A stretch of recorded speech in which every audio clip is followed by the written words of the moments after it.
The Man Upstairs by P.G. Wodehouse. Chapter 7. The Man Who Disliked Cats. It was Harold who first made us acquainted when I was dining one night at the Café Britannique in Soho.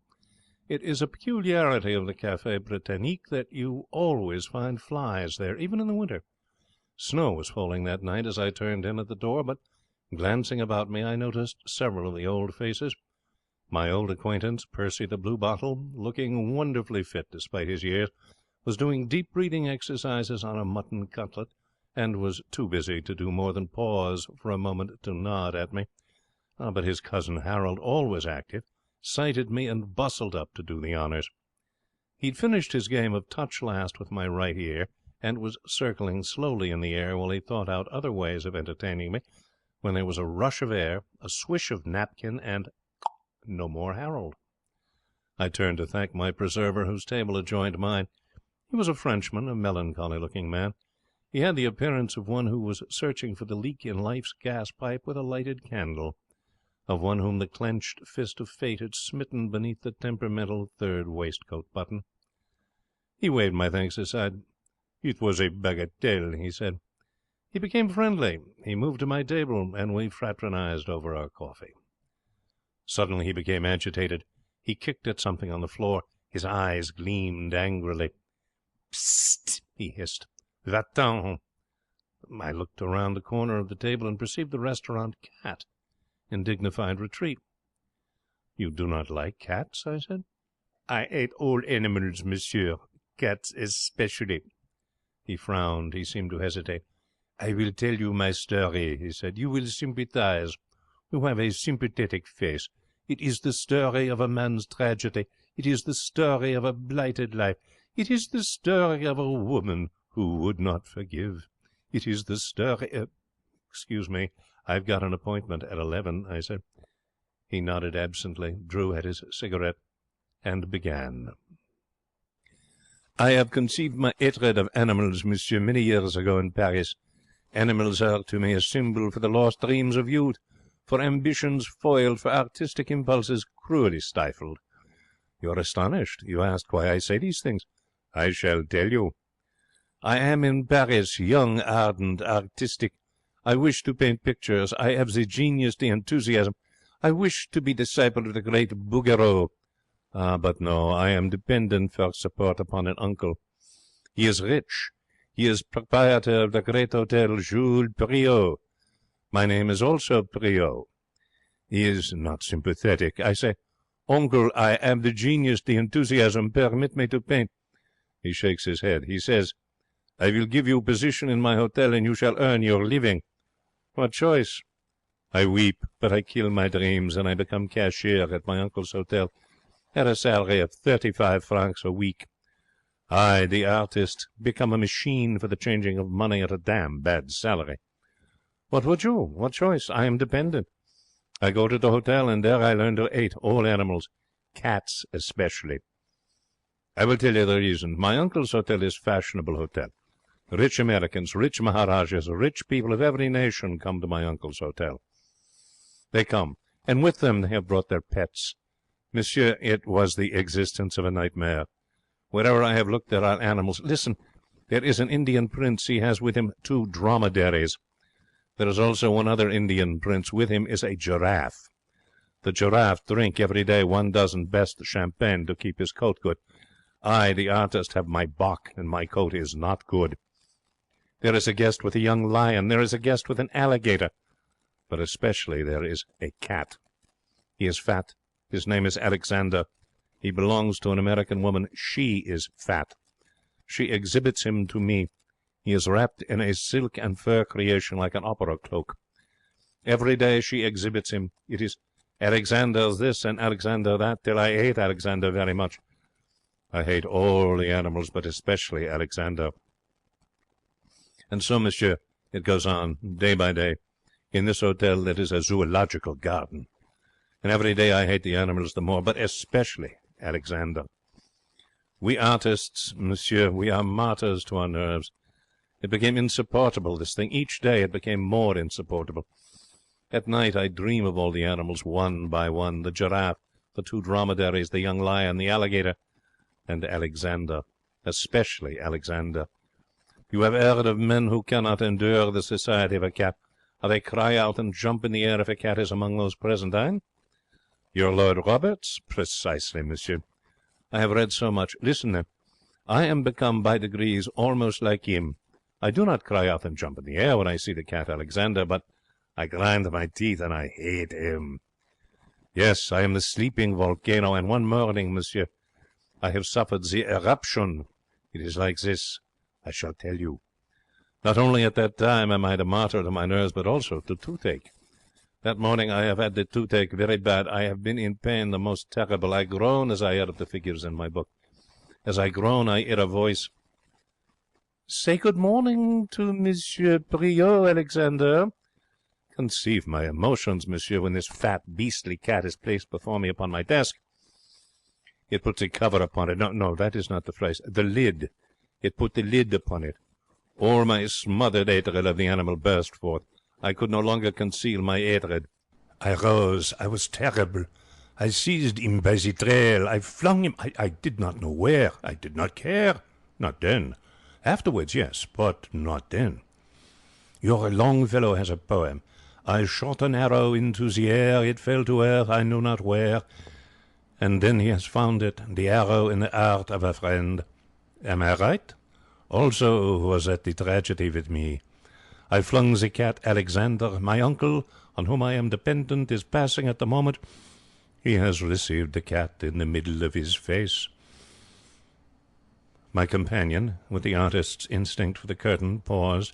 He looked round the brightly lit restaurant. From every side rose the clatter of knife and fork, and the clear, sharp note of those who drank soup.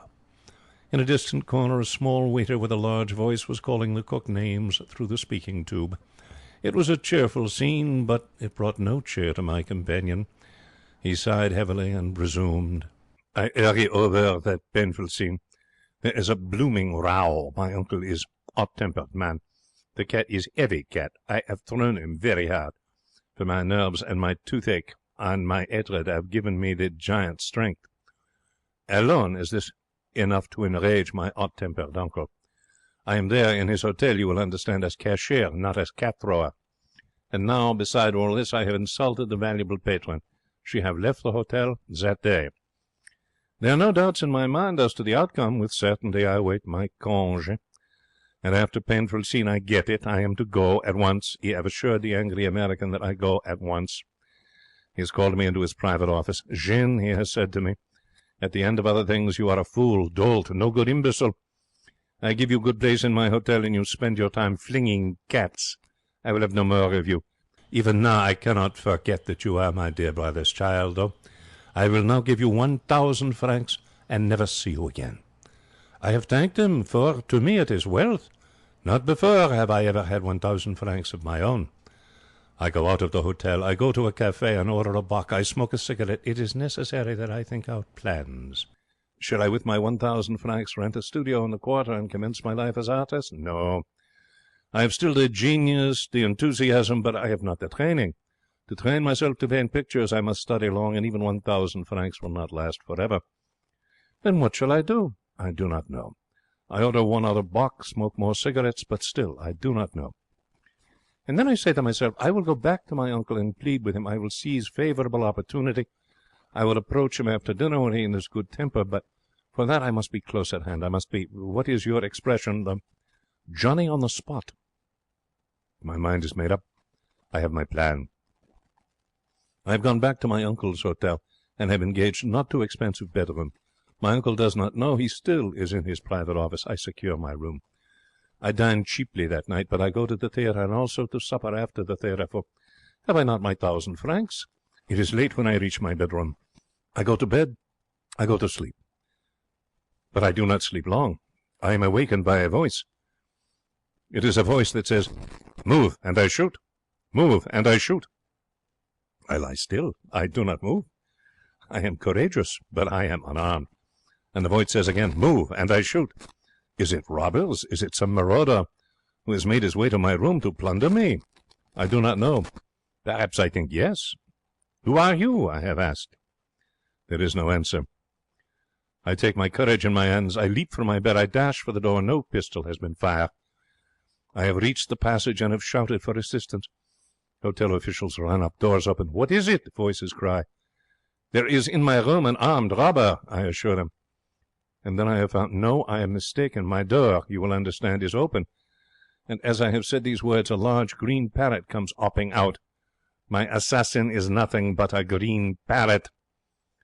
Move and I shoot, it has said to those gathered in the corridor. It then has bitten me in the hand and passed on. I am chagrined, monsieur, but only for a moment. Then I forget my chagrin, for a voice from a door that has opened says with joy, "It is my Polly which I have this evening lost." I turn. I gasp for admiration. It is a beautiful lady in a pink dressing gown which have spoke these words. She has looked at me. I have looked at her. I forget everything but that she is adorable. I forget those who stand by. I forget that the parrot has bitten me in the hand. I forget even that I am standing there in my pyjamas with on my feet nothing. I can only gaze at her and worship. I have found words. Mademoiselle, I have said, I am rejoiced that I have been the means of restoring to you your bird. She has thanked me with her eyes, and then with words also. I am bewitched. She is divine. I care not that my feet are cold. I could wish to stand there talking all night. She has given a cry of dismay. Your hand, it is wounded. I look at my hand. Yes, it is bleeding where the bird have bitten it. Chut, mademoiselle, I have said it is a bagatelle. But no, she is distressed. She is what your poet Scott have said, a ministering angel thou. She have torn her handkerchief and is binding up my wound. I am enchanted. Such beauty, such kindness. Hardly can I resist to fall on my knees before her and declare my passion. We are twin souls. She has thanked me again. She has scolded the parrot. She has smiled upon me as she retires to her room. It is enough. Nothing is said, but I am a man of sensibility and discernment, and I understand that she will not be offended if I seek to renew our friendship on a more suitable occasion. The doors shut. The guests have returned to bed, the hotel servants to their duties, and I go back to my room. But not to sleep. It is very late, but I do not sleep. I lie awake, and I think of her. You will conceive, monsieur, with what mixed feelings I descend next morning. On the one hand, I must keep the sharp lookout for my uncle, for him I must avoid till I shall have, what do you say in your idiom? Oh, yes, I have it. Simmered down and tucked in his shirt. On the other hand, I must watch for my lady of the parrot. I count the minutes till we shall meet again. I avoid my uncle with success, and I see her about the hour of déjeuner. She is talking to old gentlemen. I have bowed. She have smiled and motioned me to approach. Father, she has said, this is the gentleman who caught Polly. We have shaken hands. He is indulgent papa. He has smiled and thanked me also. We have confided to each other our names. He is English. He owns much land in England. He has been staying in Paris. He is rich. His name is Anderson. He addresses his daughter and calls her Marion. In my heart I also call her Marion. You will perceive that I am, as you say, pretty far gone. The hour of déjeuner has arrived. I entreat them to be my guests. I can run to it, you understand, for there are still in my pockets plenty of my uncle's francs. They consent. I am in heaven. All is well. Our friendship has progressed with marvellous speed. The old gentleman and I are swiftly the dear old pals. I have confided to him my dreams of artistic fame, and he has told me how much he dislikes your Lloyd George. He has mentioned that he and Miss Marion depart for London that day. I am desolate. My face tumbles. He has observed my despair. He has invited me to visit them in London. Imagine my chagrin. To visit them in London is the one thing I desire to do, but how? I accept gratefully, but I ask myself how it is to be done. I am poor blighter, with no profession and 900 francs. He has taken it for granted that I am wealthy. What shall I do? I spend the afternoon trying to form a plan. And then I am resolved. I will go to my uncle and say, Uncle, I have the magnificent chance to marry the daughter of a wealthy English landowner. Already I have her gratitude soon, for I am young, handsome, debonair. I shall have her love. Given me one more chance, uncle. Be decent old buck and put up the money for this affair. These words I have resolved to say to my uncle. I go back to the hotel. I enter his private office. I reveal no secret when I say that he is not cordial. 10,000 devils, he has cried. What do you have here? I hasten to tell him all, and plead with him to be decent old buck. He does not believe. Who is he asks, this English landowner. How did I meet him, and where? I tell him. He is amazed. You have the infernal impudence to take room in my hotel, he has cried. I am crafty, I am diplomat. Where else, my dear uncle? I say, in all Paris there is no such homme from home. The cuisine merveilleuse, the beds of rose leaves, the attendants superb. If only for one night, I have said to myself, I must stay in this of all hotels. I have, what do you say, touched the spot. And what you say, he has said more calmly, there is certainly something. It is a good hotel, this of mine. The only hotel, I have assured them. The Meurice? Shit! I snap my fingers. The Ritz? Bah! Once again I snap my fingers. In all Paris there is no hotel like this. He has simmered down. His shirt is tucked in. Tell me again this plan of yours, Jean. When I leave him, we have come to an understanding. It is agreed between us that I am to have one last chance. He will not spoil this promising ship for the ha'porth of tar. He will give me money for my purpose. But he has said, as we part, if I fail, his hands shall be washed of me. He cannot now forget that I am his dear brother's child. But if I fail to accomplish the conquest of the divine Miss Marian, he thinks he will be able to. It is well. A week later I follow the Endersons to London. For the next few days, monsieur, I am in paradise. My host has much nice house in Eaton Square.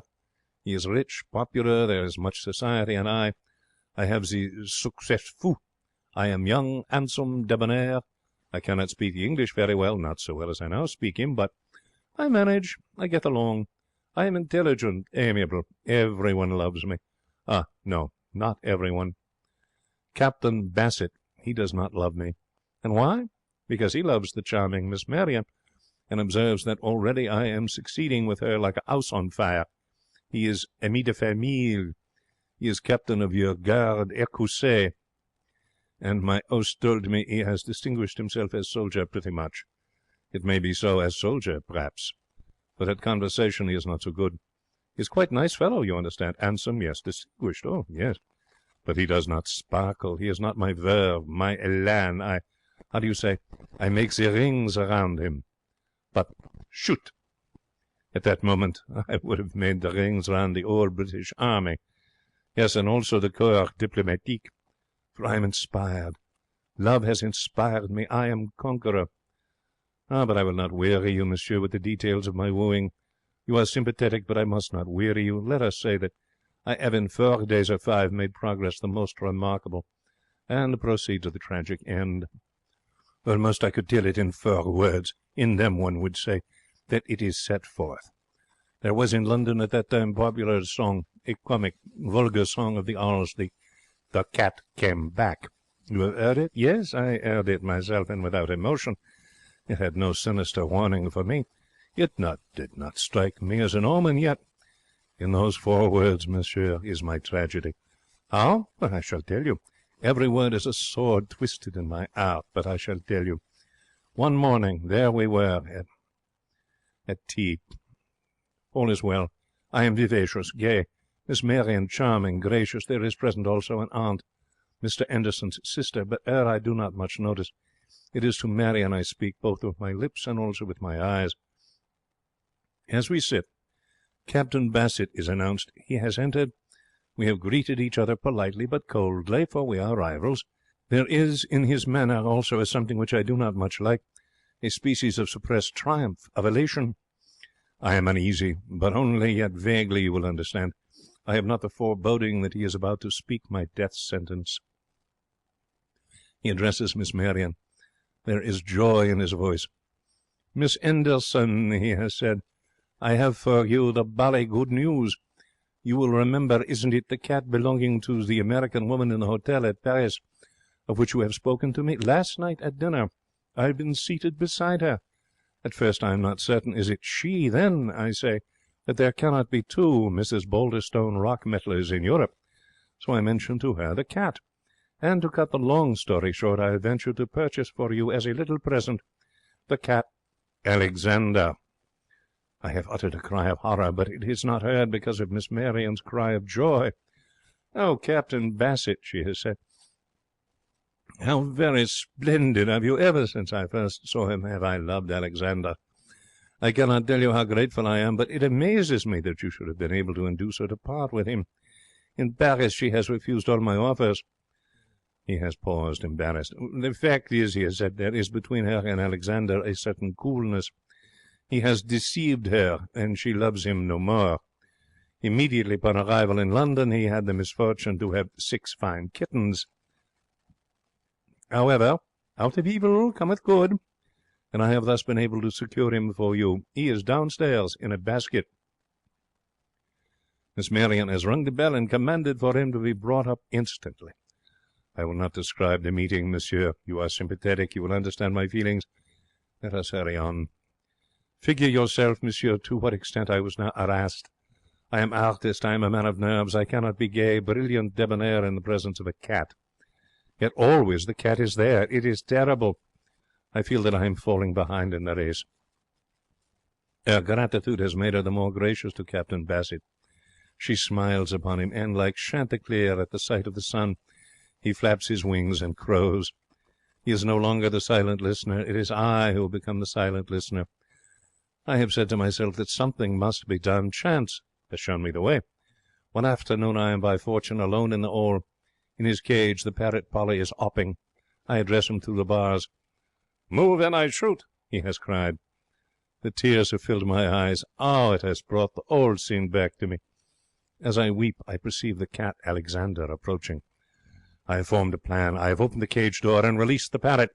The cat, I think, will attack the parrot of which Miss Anderson is so fond. She will love him no more. He will be expelled. He paused. I suppose my face must have lost some of its alleged sympathy as he set forth this fiendish plot. Even Percy the bluebottle seemed shocked. He had settled on the sugar bowl, but at these words he rose in a marked manner and left the table. "You do not approve?" he said. I shrugged my shoulders. "No business of mine," I said, "but don't you think yourself it was playing it a bit low down? Didn't the thought present itself to you in a shadowy way that it was rather rough on the bird?"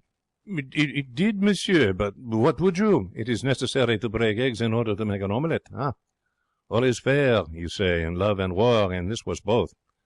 Moreover, you must understand I do not dictate his movements to the parrot. He is a free agent. I do but open the cage door. Should he hop out and proceed to the floor, where is the cat? That is his affair. I shall continue, eh? Alors, I open the cage door and disappear discreetly. It is not politic that I remain to witness what shall transpire. It is for me to establish an alibi. I go to the drawing-room, where I remain. At dinner that night, Mr. Anderson has laughed. In all this afternoon, he has said, I have seen by chance the dickens of a funny occurrence. That parrot of yours, Marion, had escaped once again from his cage and was having an argument with that cat which Captain Bassett has given you. "Oh, I hope that Alexander has not hurt poor Polly, of whom I am very fond," she has said. The affair did not come to blows, as said Mr. Anderson.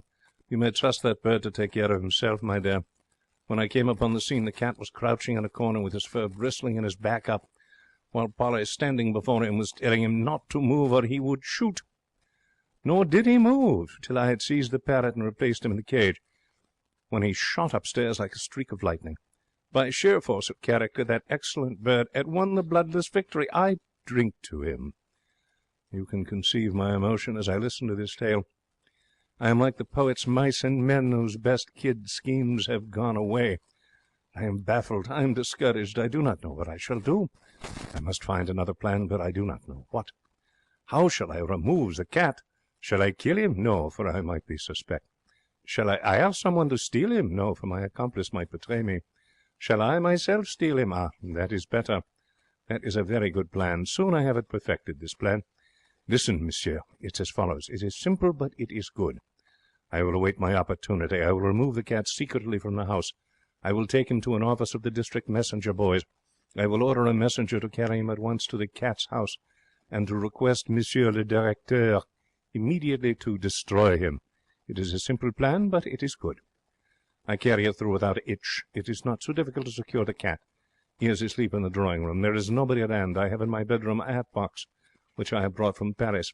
I have brought it with me to the drawing-room. I have placed in it the cat. I have escaped from the house. The cat has uttered a cry, but none has heard. I have reached the office of the district messenger boys. I have handed over the cat in its box. The manager is courteous, sympathetic. A messenger has started in a cab for the cat's house. I have breathed a sigh of relief. I am saved. That is what I say to myself as I return. My troubles are over, and once more I can be gay, debonair, vivacious with Miss Marion, for no longer will there be present with a cat Alexander to harass me. When I have returned, there is commotion in the house. I pass on the stairs domestics calling, "Puss, puss, puss." The butler is chirruping loudly and poking beneath the furniture with a umbrella. All is confusion and agitation. In the drawing-room is Miss Marion. She is distressed. "Nowhere," she has said, "can there be found the cat Alexander of whom I am so fond. Nowhere in the house is he. Where can he be? He is lost." I am gentle, sympathetic. I endeavour to console her. I hint to her that I am not sufficient substitute for a beastly cat. She is, however, inconsolable. I must be patient. I must wait my time. Captain Bassett is announced. He is informed of what has happened. He is distressed. He has the air as if he, too, would endeavour to be gentle, sympathetic. But I am Johnny on the spot. I stay till he has gone. Next day again it is puss, puss, puss. Again the butler has explored under the furniture with the umbrella. Again Miss Marion is distressed. Again have I endeavoured to console. This time I think I am not so unsuccessful. I am, you understand, young, handsome, sympathetic. In another 2 ticks I am about to seize her and declare my passion. But before I can do so, Captain Bassett is announced. I gaze at him as at unsuccessful rival. I am confident. I am conqueror. Ah, I little know. It is in the moments of our highest hope, monsieur, that we are destroyed. Captain Bassett, he too, has the air of the conqueror. He has begun to speak. "Miss Anderson," he has said, "I have once more the bally good news. I rather fancy that I have tracked down the missing Alexander. Do you not know? Miss Marion has cried out with joy, but I am calm, for is not Alexander already yesterday destroyed? It is like this, he has resumed. I have thought to myself, where is lost cat most likely to be? And I have answered, in the cat's house. So I go this morning to the cat's house, and there I see a cat which is either lost Alexander or his living image. Exactly is he the same as all appearances as the lost Alexander. But there is, when I try to purchase him, some curious itch which they do not explain. They must have time, they say, to consider. They cannot at once decide. Why, what nonsense, Miss Marion has cried. If the cat is my cat, surely then must they return him to me. Come, he has said, let us all three at once, in a taxicab, go to the cat's house. If the all three of us identify the lost Alexander, then must they return him. Monsieur, I am uneasy. I have foreboding, but I go. What choice? We go in a taxicab to the cat's house. The directeur is courteous and sympathetic. He has introduced us to the cat, and my heart has turned to water, for it is Alexander. Why has he not been destroyed? The directeur is speaking. I hear him in a dream. If you identify him as your cat, miss, he has said, the matter is ended. My hesitation when you, sir, approached me this morning on the matter was due to the fact that a messenger was sent with instructions that he be destroyed at once. Rather rough, wasn't it, that, on the messenger, yes? Captain Bassett has said. He is facetious, you understand, for he is conqueror. I am silent. I am not facetious, for already I feel, how do you say, my fowl is cooked. Oh, not the messenger, sir, the director has said. You have misunderstood me. It was the cat which was to be destroyed as per instructions of the anonymous sender. Who could have played such a wicked trick? Miss Marion has asked, indignant. The director has stooped, and from behind the table he has brought a hat box. In this, he has said, the above animal was conveyed, but with it was no accompanying letter. The sender was anonymous. Perhaps, Captain Bassett has said, and still more in a dream I hear him, perhaps on the hat box there's some bally name or other. Do you not know? No, what? I clutch to the table. The room is spinning round and round. I have no stomach, only emptiness. Why, bless me, the director has said. You're quite right. Yes, sir. So there is. Funny of me not to have before observed it. There is a name and also an address. It is the name of Jean Préault, and the address is the Hotel Jules Préault in Paris. My companion stopped abruptly. He passed a handkerchief over his forehead.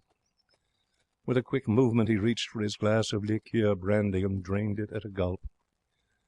Monsieur, he said, you will not wish me to describe the scene? There is no need for me, hein, to be Zola-esque. You can imagine? She chucked you in a moment of emotion. It is the simplest language that comes to the lips. He nodded. And married Captain Bassett? He nodded again. And your uncle? I said. How did he take it? He sighed. There was once more a blooming row, monsieur. He washed his hands of you? Well, not altogether.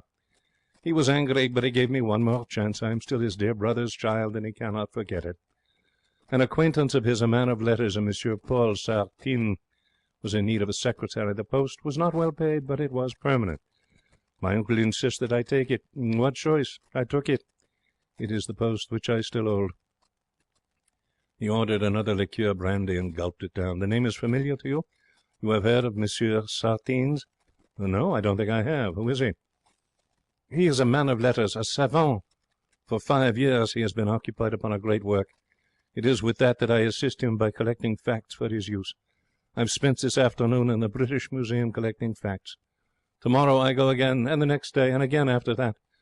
The book will occupy yet another 10 years before it is completed. It is his great work. It sounds as if it was, I said. What's it about? He signalled to the waiter. Garçon, one other liqueur brandy. The book, monsieur, is a history of the cat in ancient Egypt. End of chapter 7. The Man Who Disliked Cats. Recording by Mike Harris.